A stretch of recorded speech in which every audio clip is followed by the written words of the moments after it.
Hey, welcome to Clarksville Vibe the Show. We are here. I'm your host, Kevin Kennedy Jr., telling the great stories of amazing people from all across our town who are making our community better in so many positive and engaging ways. We are here to tell the stories of people who make Clarksville, Tennessee, the best place to live in America.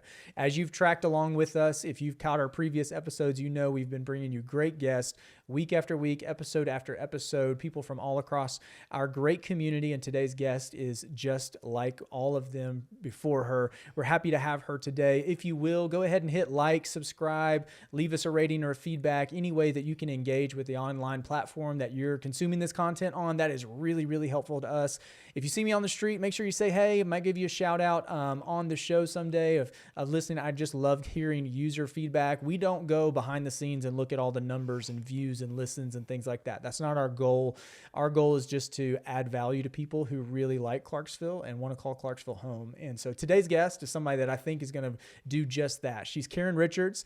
She is someone that I have noticed on social media. We've got a lot of mutual friends. Our paths have intersected at different points, and now we finally get a chance to sit down and have a conversation together. What you're going to hear today is a spectrum of a lot of things. Somebody who chose to call Clarksville home for a very special reason. Someone who has been active in the special needs community. Someone who has been a health coach in big institutions and small business, who's currently a loan originator at one of our great local businesses and title companies or loan originator companies here in Clarksville. They're at Castlerock. But Karen, we are so glad to have you here on the show today. Thank you. I'm excited to be here. Yeah, it's very fun. And so I feel like we have a gamut of things to run through as specialized as your niche is here in this community, something that, I've really looked forward to having you on the show here. But I just kind of found out in casual conversation, you told me a great story of how you ended up in Clarksville. And it is not a common story. No. But I'd love for our audience to kind of hear how you got here, and then why did you choose to call Clarksville home? Yeah, when you come to Clarksville, I think like everybody asks you, what unit are you with? Yes. And the second thing they ask you is, and do you have a place to worship? Yeah. So those are the two things. Fair enough. Yeah. We came here. And so I get asked for the military discount, which I have to turn down all the time. No stolen valor here, but when you walk in with this haircut and you look my age, people ask me for discount all the time. Well, my husband has the exact same haircut, so I think it's common to ask us that. Yeah. But he's actually a football coach. Fair enough. We came because of that. He had been coaching under Kirby Cannon, actually back in Missouri. Kirby went to Michigan, then he came here to Clarksville, and we were still at a high school at that point. Had stopped college coaching, decided maybe we need to settle down and not move around so much. And he said, why don't you guys come to Tennessee? And I said, I'm my husband. I love Tennessee. Let's go. Yeah. And we came out here and we just fell in love. And we're from a small town. So for us, we were like, there's Target. Oh, yeah. There's a mall. Like Starbucks. All these, yes, Starbucks, all these things. It's so funny because my hometown got a Starbucks like five or 10 years. It's not been that long since we moved here. And so, And so after the years that my husband was at Austin P, he was the offensive coordinator. We decided to stay. That's the college game. People move around. We're so grateful. The relationships we build, some of the people we've coached with are now NFL and just different things. And my husband decided, I think it's time to put some roots down and stay.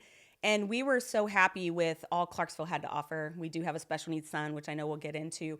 And we just felt like he was excelling in school here, and it just felt like home. Yeah. So what a blessing. Yeah. I mean, I think we try to hit on how fantastic our public school system is here a lot on the show. My mom was an educator in the public school system for 30 plus years. I went kindergarten through 12th grade public education and went to Austin P. So just got a real high value for that. And it is ultimately one of the reasons why we moved back to Clarksville.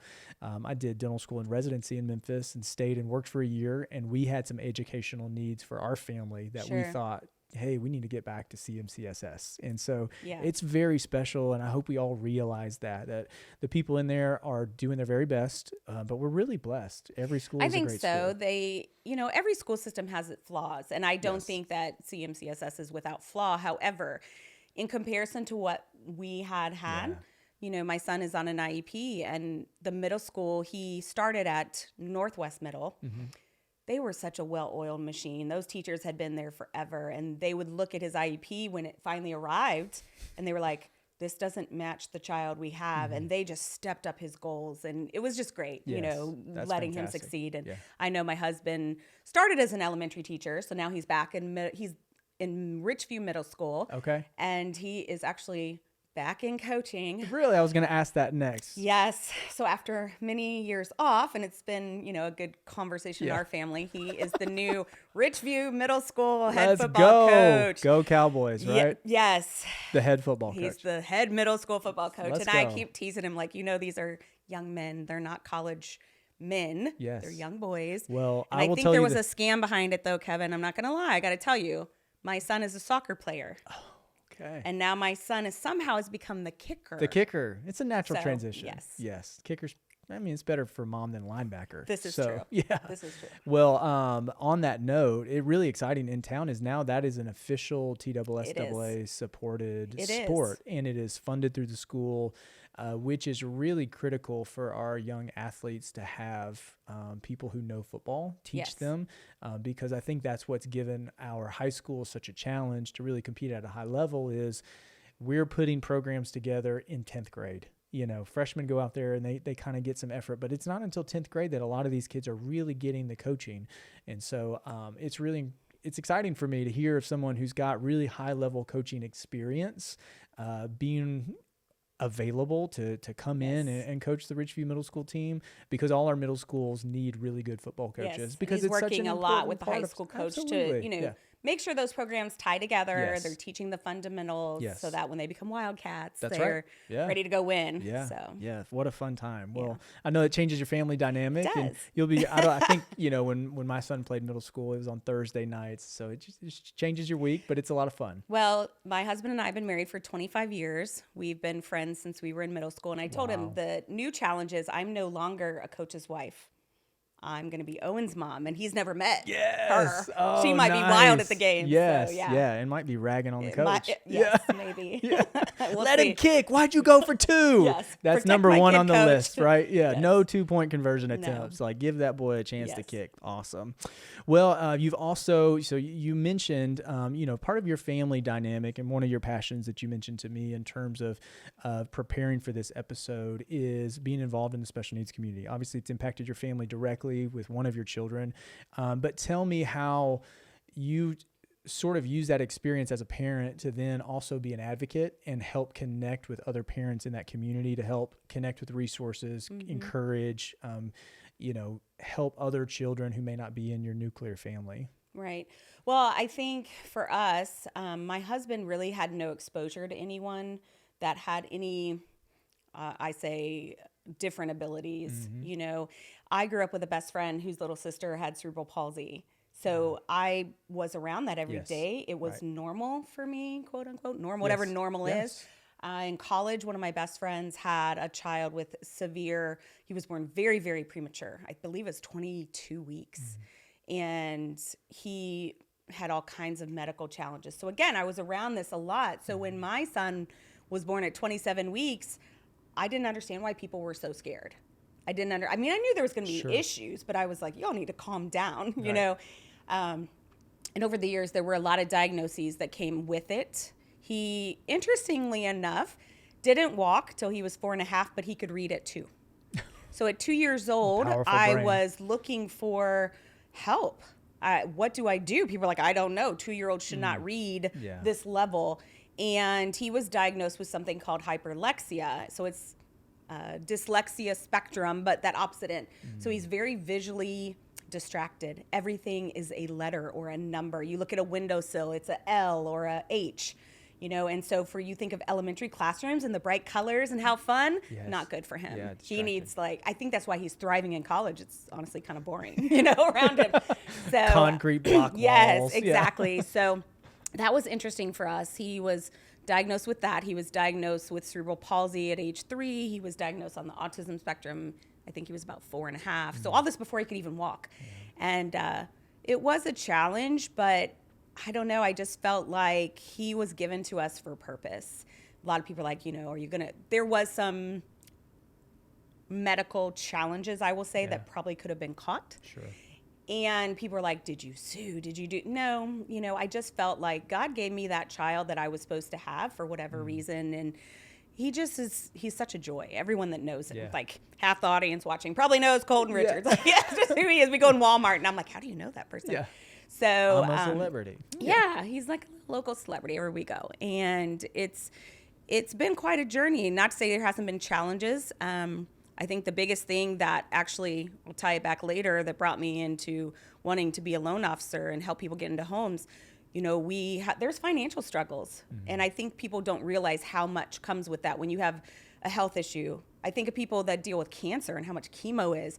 You have a child with special needs, it's unbelievable how the financial strain and burden can be. By the time he was 2 years old, he was 18 months when we got the letter, we had maxed out a life policy in a public school. We had reached $2.5 million worth of medical bills. So it was pretty devastating. Luckily, Josh was changing jobs, and group insurance to group insurance, they had to take us, and we've always been covered. But, you know, it's those things that we think, how can we change? And so that's why I got so passionate and started diving into advocacy. Like, what can we do to help these communities of families, because it's such a challenge. So that was part of it in our journey. And then also the health aspect, finding good people that were trained well. Like we mentioned, you've worked actually on my son's teeth because they have, that's one thing I loved at Dr. Beauchamp's office when we moved here, is they had special needs day, because some of those children do need a different environment. And sometimes it takes more time to work on them. So that was something I was always grateful for, that he had that in comparison to his siblings. Like I said, the school, I feel like the schools did a good job with him and successfully, you know, helped us. And he is at Austin P, and he got there on blind application all by himself. It's a huge deal. It's a huge deal. You know, to get into the autism program that they have in Austin P is first you have to be accepted into the university. And so that those kids that get in on their own, we thought about all these places we could send him. So shout out to Austin P also, because we researched the whole country where to send our child. And the top ranked school at the time was Western Kentucky. Okay. Just very close. So we were like, oh, do we send him? Yeah. And someone mentioned to me, you know, Austin P has a brand new program. They only have 20 students in it. It might be worth the look. By his freshman year, they had 40. The next year, they had 80. The next year, they had over 100. So I believe it's going into, he will be a fifth-year senior, so it's going into its sixth year. It's amazing what they have done with the families and the students and how well they're supported, and they have social hours. And it's an amazing program separate from the disabilities office over there, who also, shout out to them, I've never seen a program like that. Austin P does exceptional work with exceptional people. Well, I'm glad you mentioned it, because it's not something that many of us are aware of. Maybe because we've not had the need to then take the proactive approach of researching into something, or we don't have a connection of a friend who has asked us, you know, what it is. But like we mentioned of CMCSS, Austin P really is such a fantastic resource. Yes. I went to college there, and you know, I was provided an excellent education to go and pursue my professional journey, but I'm still constantly amazed at all of the opportunities that were there that I didn't even know about at the time I was there. And I was as connected as any student could have been, and still the opportunities of that university just extend beyond what you can often really know. So it is a gift in our community. And I'm really, you know, encouraged to hear parents, you know, we've had some special challenges in our family as the years have gone on, and I know what it's like to connect with other parents who you don't have to explain the situation. You know, they understand the pause in your sentence, and it's just it's a felt connection. And so when parents are above and beyond working towards advocacy, realizing the needs, just sharing the story of, did you know that a lifetime policy could actually max out? Right. No, the rest of us don't know that, you know, because thankfully, we don't meet our deductible some years. And that's not a luxury for kids, you know, or families who have special needs kids, because the needs just increase. And, you know, you know you're getting to at least that point. Yeah. Every year. And another place that I've gotten to connect with parents, mentioning that, is there's a great program in Clarksville called Buddy Ball. Yeah. So that's been huge. Bikers That Care run that. They do an excellent job.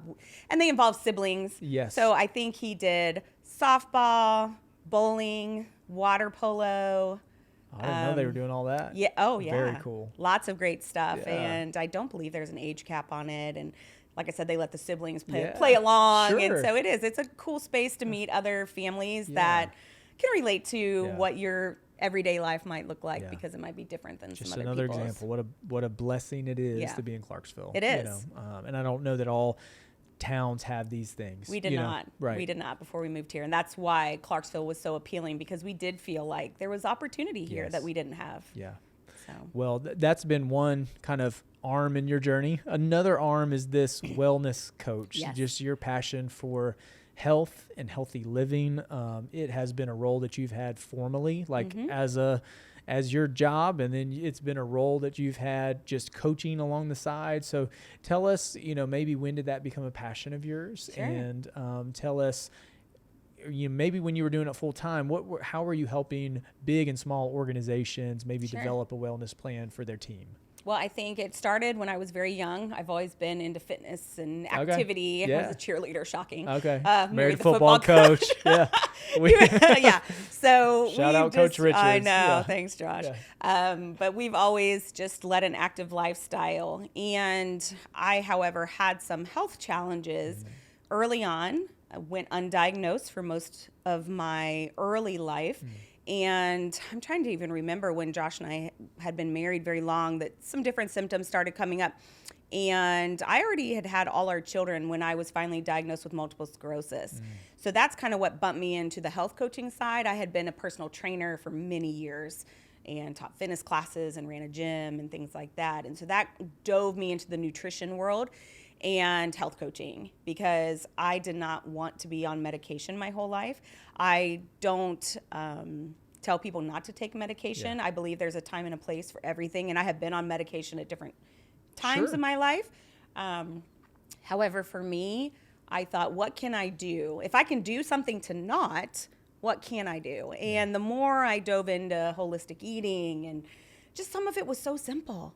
But in other countries, they don't have the food that we have here in the United States. I think that's not the same. That's a big shocker for people who've never thought about it before, is that our food industry is not the same as the entire world. It's not. We have this idea of American exceptionalism where America is the greatest country in the world, and for many reasons it might be, but we also have to realize that it doesn't mean it's the same, and that other countries can do things better than we can, or maybe have higher priorities towards, maybe, let's say in this instance, health and wellness. And so that was a shocker for me. I remember, I think I was well into dental school, where I kind of had the realization that, let's say sugar, for example, like sugar is so ingrained into every part of our nutritional, American culture, that we don't think anything about it. But yet there are other countries around the world who maybe take a very proactive approach to limiting sugar in maybe serving size or per age, or what is in the school diet, or different things. Advertising, correct. We think of maybe what happened to the tobacco industry here in the late 80s, early 90s. And obviously this affects me in my professional work and what I do every day, but I really feel like the sugar industry should have some of the same attention drawn to it that the tobacco industry did. But so let's take that for example. And so you mentioned, okay, you started to notice that, let's say, labels, right? So when you became aware that maybe food labels were really markers of health, how did you start to learn about that? And how did you start to coach people to read some of those things? So one of the things I love to do when I used to do small women group coaches is I would take them on field trips to like Whole Foods. Yeah. And we'd say, how much money, set a budget for $400. And then we get in there, I'm like, you're not spending a dime. And then we go to Kroger, and I would show them the things that they were buying in the organic aisle were actually in the other aisle too. They're just labeled different. Wow. And then I said, but we're not spending money here. And we go to Aldi, and we'd come out like champions with all this food for their family that was healthy and fresh. So it's just learning, if you read the label, what is actually in it. So I tell people all the time, there's these trigger words like baked Lay's. I mean, if you look at a label, it's got like 36 ingredients. But if you look at regular Lay's, it has potatoes, oil, and salt in it. So I always say less is more. Have your children learn to look for the first ingredient, because that has the most content, right? So if it says sugar, The other day I was looking at a water and it had sugar in it. Like, why is this water? This is water? Yeah. Or I think I overheard Brandon maybe saying in the hallway the other day something about vegan water, and I was just dying laughing. I'm like, what does that even mean? Vegan water. So maybe it's being strained so it tastes like bacon. I don't know. So it's just interesting to me the way things are marketed. Yeah. It is. In France, for instance, they can't put the sugary cereals that we have in the United States in eyes view of children. So it can't be on the bottom shelf or the second. Wow. Whereas you see ours, where's our granola? It's like way up there, And it's on their YouTube ads. Right. And it's on everything that they see on Disney, Yes. I somehow came up, my kids don't watch a lot of TV, but we chose to watch something that had like a general cable ad. Maybe we were at a grandparent's house or something like that. And I saw maybe 20 minutes of content with ads mixed in, and I was just reminded at how targeted that was towards the kids who are normally watching. Very. And it was including food, and it was all junk. And I tell people, if you really want to know something about a marketing company, close your eyes when you watch the commercial and just listen. Yeah. Think of the medication commercials, right? As they list all the things it can do to your body, give you leukemia, give you blood clots, give you whatever. There's people running through a field as their hair flows. It's always close something. Your eyes and listen. Right. If you close your eyes and listen, my daughter's like, wait, that can do what to me? I'm like, yeah. And food is the same. Sometimes there's these little things that run under and tell you all the detriments that it'll do to your health. The Surgeon General warns of this, but we are so blindsided by the fun colors or the fun whatever prize. When I was little, it was the prize in the bottom of the cereal box. I don't even think they do that anymore. But or the athlete that's on the outside of the box. Exactly. Cartoon character. Yes. Whatever it is. Yes. Tony the Tiger on the Frosted Flakes. All those good things. So when you're coaching, let's say an organization, this was kind of your past role, how would you implement, some health, focus for the members of that team? Let's say on a smaller business, because most of the businesses in Clarksville, if they're locally owned, we're going to say they're 25 employees or smaller for the most part. And, for example, my dental practice, 15 to 20 people, I want them to have access to knowledge and information, but it's hard for me to develop it on my own, Sure. So where were you coming alongside them, and what were some of the goals in, let's say, a wellness program that you would bring into a local company? Yeah. So some of the things I would do, for instance, is we would ask, first, we always poll the employees. How much do you know? Okay. What is of interest to you? Because we know the return on investment is for every dollar you spend on an employee, you're going to get 5 to 7 back in their wellness. That's not just food. That's their, mental wellness, their physical fitness, their financial stress causes, again, the physical ailments. So all those things. And so we would look for little things that we could do. They kind of tease me at the office. Like, I'm the one when they all cough or have allergies, they come to my office and they get my essential oils. Yeah. They smell them. So, it could be as simple as that. Yeah, maybe it's oils going in your office. Maybe the fact that you have, not you specifically, but maybe an office is always stocked with Coca-Cola. Like, is there something that is a better option? Are we putting out fresh fruit for our employees? Because that was always my thing. And I always tell parents, go for the kids. It's hard to change parents, but if you change the kids, then the parents come along. Sure. Because parents will do anything for their children. If I say your child needs this, they're like, okay, let me go do it. Let's go do it. So yeah, I used to incorporate nibble trays, is what I call them, for kids, cupcake holders. You put a little of every single fruit, put the dips into. I don't care if a kid puts ranch on their apples, if it gets them to eat it, because eventually they're going to stop doing that. And it's a method that we call the crowding method in health coaching. And the more good foods we bring in, the less their sugar cravings stay. So, getting them to eat an apple, getting them to eat green beans. I don't care. Like I said, put caramel dip on it. I don't care. Get them to eat it. And so their tastes start changing. And I've had moms call me and say, like, why is my child eating strawberries? Why is my husband asking for the celery at Buffalo Wild Wings now? All these things, because their tastes are changing. Yeah. So it's just a way, whatever we can do in those offices to help. Just, again, most of it's access. A lot of people, some people, it shocks me, have never tasted like a mango. So just, having things available for them to try. sounds wild, but it does work. I might get in trouble, but I don't think my mom actually ever listens to this, so I'm just going to throw it out there. No.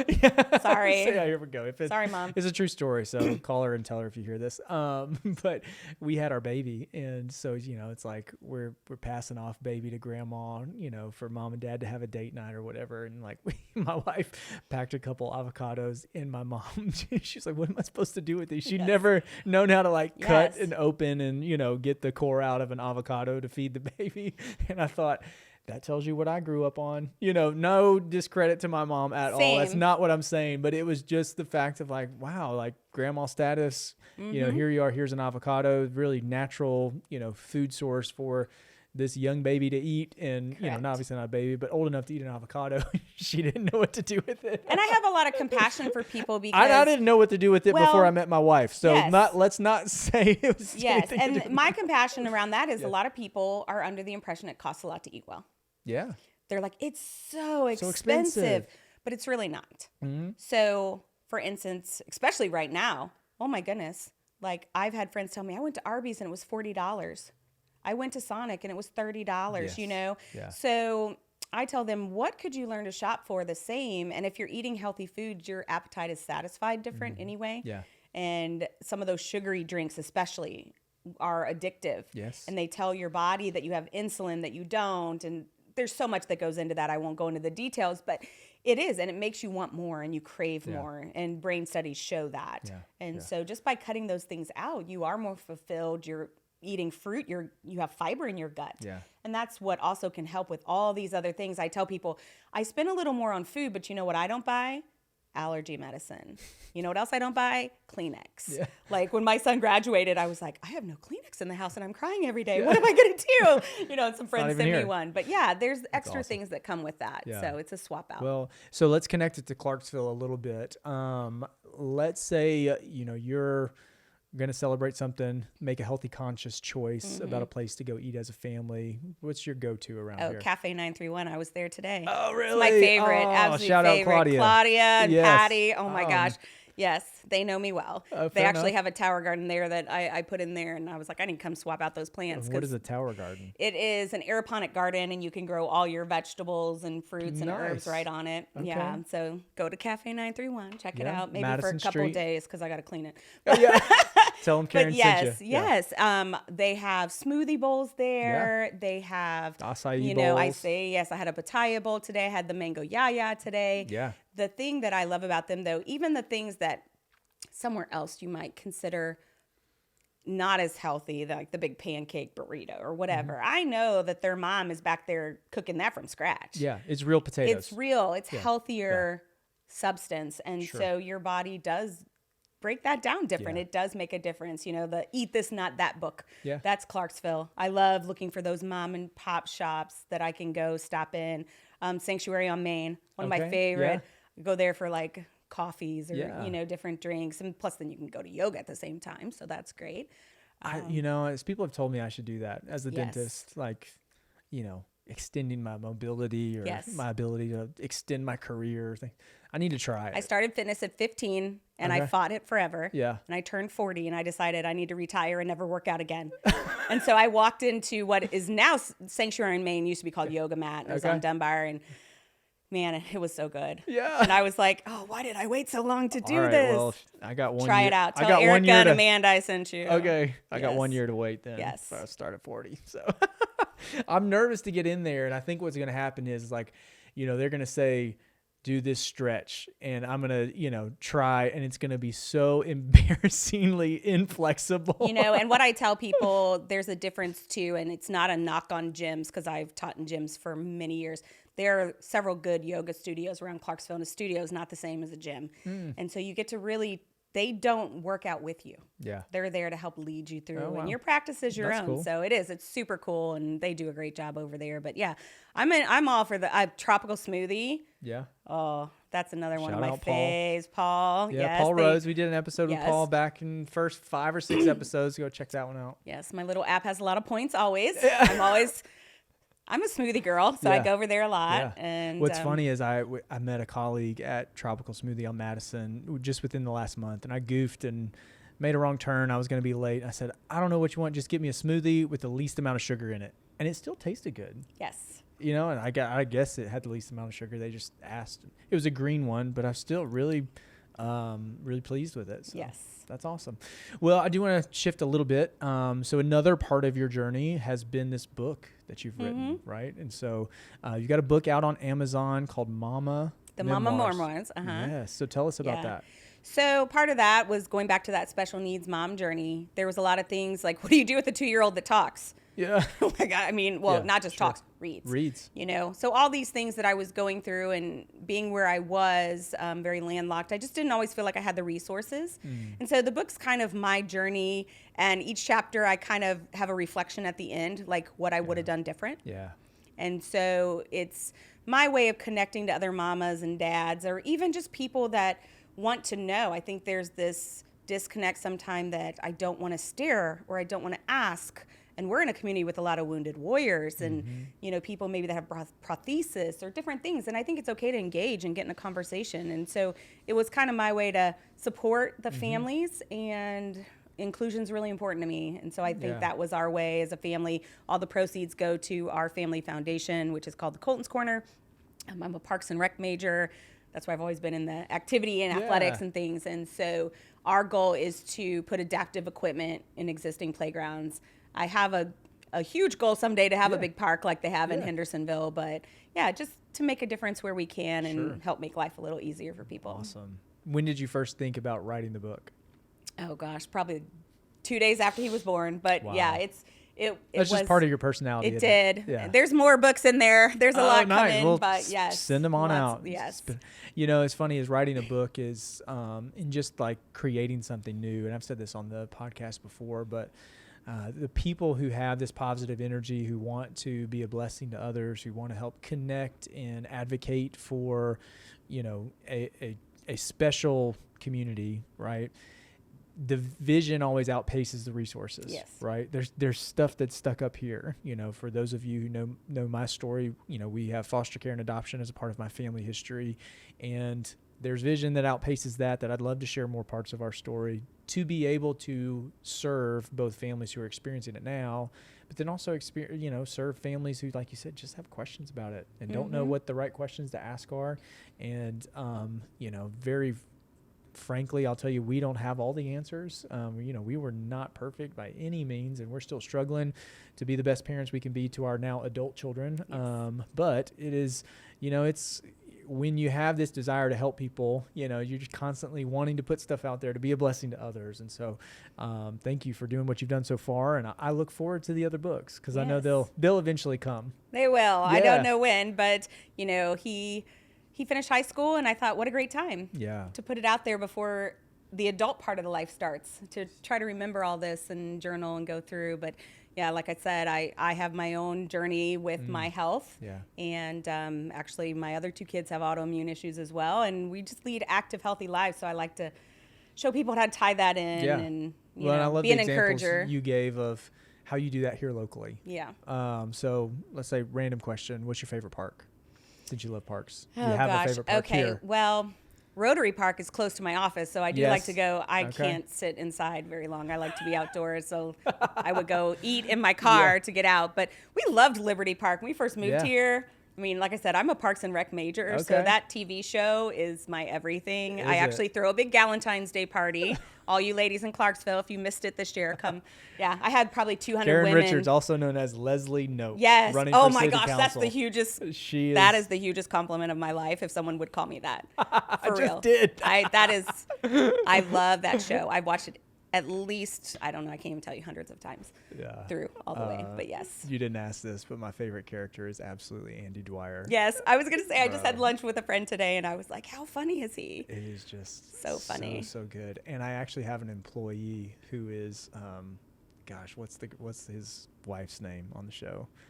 April. Yes. April Ludgate. April Ludgate. I have an employee who is April Ludgate to a T. Oh, that's awesome. It is, and she's one of my hardest workers. But I mean, she just has the stone cold face. I like Donna.